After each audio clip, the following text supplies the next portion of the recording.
حبيب القلوب وبهجتها عليك السلام متى قيل شع أنا ارتدنا بسراج الهدى وإن المنير.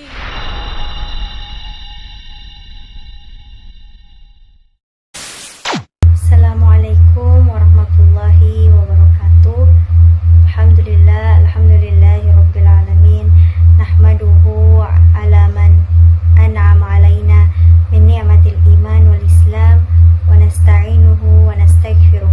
Wassalatu wassalamu ala sayyidina wa maulana Muhammadin wa ala alihi wa sahbihi wa man tabi'ahum bi ihsan ila yaumiddin. Pada kesempatan ini saya akan menyampaikan tafsir tematik Al-Quran dengan tema ketuhanan dan kebesaran Allah dalam Quran Surah Al-Mulk ayat 19. Bismillahirrahmanirrahim. Al-Quran tidak hanya mengenalkan Allah melalui perintah ibadah atau dalil yang ada pada Al-Quran itu sendiri, tapi juga dengan tanda-tanda kekuasaannya yang tersebar di alam semesta. Dan salah satunya metode Al-Quran untuk menanamkan kesadaran tauhid adalah dengan mengajak manusia merenungi fenomena alam yang sangat dekat dengan kehidupan sehari-hari, yang seringkali dianggap hal biasa, sehingga manusia lalai untuk melihatnya sebagai bukti kebesaran dan pemeliharaan Allah.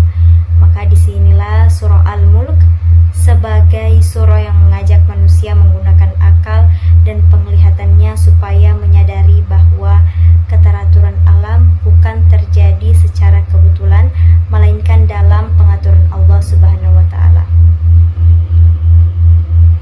Salah satu ayat yang menegaskan hal tersebut adalah Quran Surah Al-Mulk ayat 19, yang pada ayatnya itu terkait tentang burung-burung yang terbang di udara. Fenomena ini tampaknya sederhana, yang sudah biasa terjadi dan bahkan kita semua lihat, tapi ini mengandung pesan yang sangat mendalam, khususnya terkait konsep ketuhanan dan kebesaran Allah. Karenanya mari kita kaji dan bahas Quran Surah Al-Mulk ayat 19 ini menggunakan pendekatan tafsir tematik dengan merujuk pada tafsir klasik Abi Su'ud dan tafsir kontemporer Al-Wasit untuk melihat bagaimana ayat ini menjelaskan kekuasaan Allah. Dalam surah Al-Mulk ayat 19, Allah mengajak manusia untuk memperhatikan burung-burung yang terbang di udara. Ayat ini bukan sekedar menjelaskan fenomena alam, tetapi mengandung pesan mendalam tentang ketuhanan dan kebesaran Allah. أَوَلَمْ يَرَوْا إِلَى الطَّيْرِ فَوْقَهُمْ صَافَّاتٍ وَيَقْبِضْنَ مَا يُمْسِكُهُنَّ إِلَّا الرَّحْمَنُ إِنَّهُ بِكُلِّ شَيْءٍ بَصِيرٌ.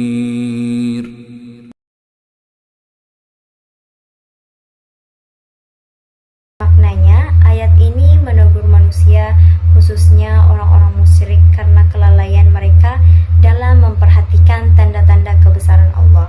Padahal di atas kepala mereka sendiri terdapat burung-burung yang terbang dengan cara membentangkan dan mengatupkan sayapnya, namun tetap berada di udara.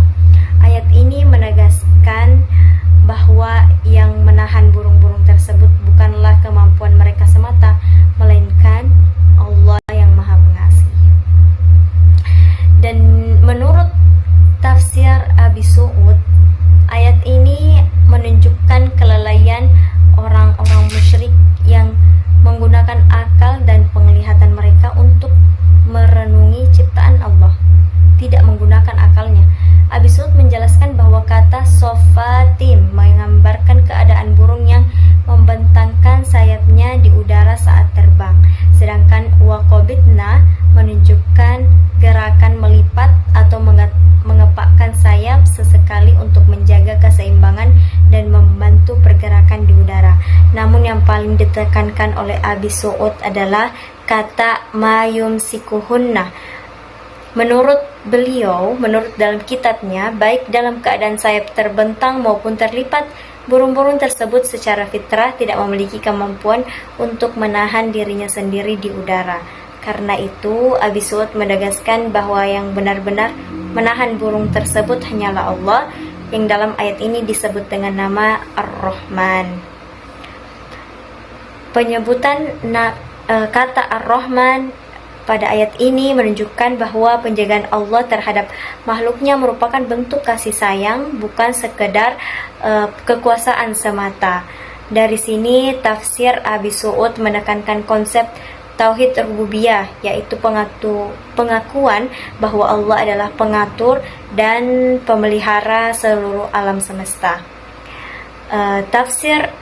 Adapun dalam tafsir Al-Wasit menjelaskan ayat ini diperluas dengan pendekatan bahasa dan realitas alam. Al-Wasit menjelaskan bahwa burung-burung tersebut membentangkan sayapnya saat melayang, lalu mengatupkannya secara berulang-ulang untuk membantu pergerakan. Kata yaqbidna dipahami sebagai gerakan yang terus berulang yang menunjukkan adanya proses dan keteraturan.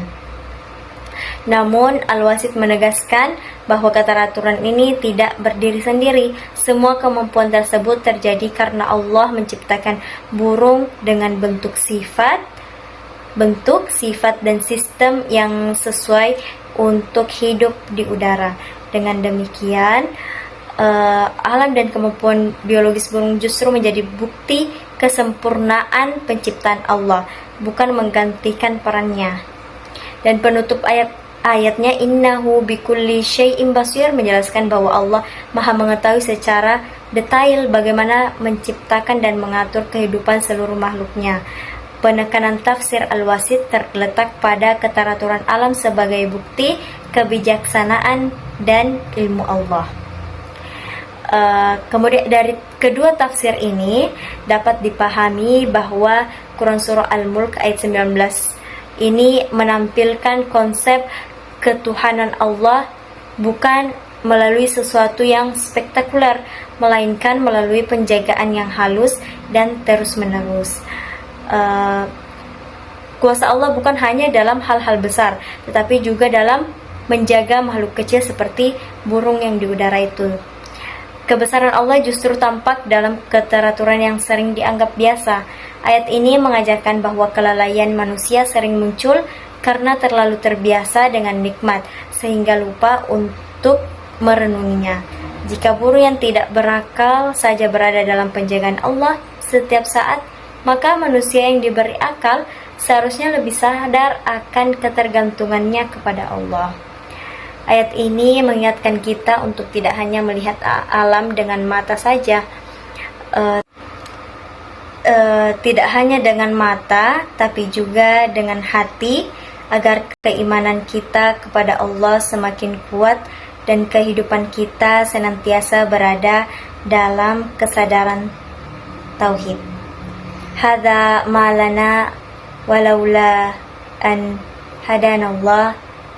Semoga kajian singkat ini menambah kesadaran kita akan kebesaran Allah, menguatkan iman dalam hati, serta menjadikan Al-Quran sebagai cahaya